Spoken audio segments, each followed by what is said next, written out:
açınca, yapraklar uzanınca, canlanır ağaçlarda, serin bir rüzgar okşar bulutlar yanışınca. Doğa birden can can can katar kalbimin ortasında. Doğa birden can can can katar kalbimin ortasında. Burası bizim evimiz, burası bizim evimiz.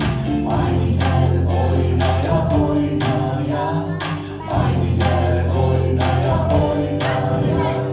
Hop hop gün gün şak şak tak tak, hop hop gün gün şak şak.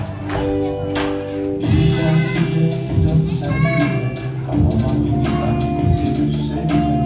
Görsem dağları zıplasam ağaçlara birdenbire, birdenbire. Hiç durmadan konuşsam, susmasam. Hep konuşsam, hep konuşsam bile.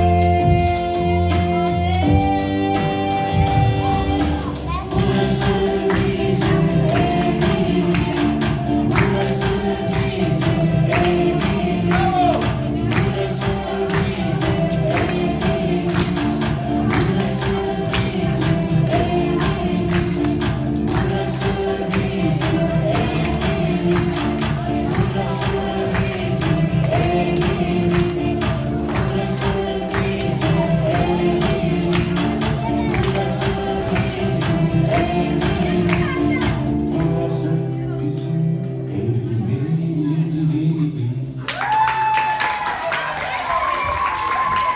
Hadi gel ormanımızı gezelim gel. Ben ormana gidiyorum. Hadi gel. Hayır mı? Ya Gel orman burada bekle.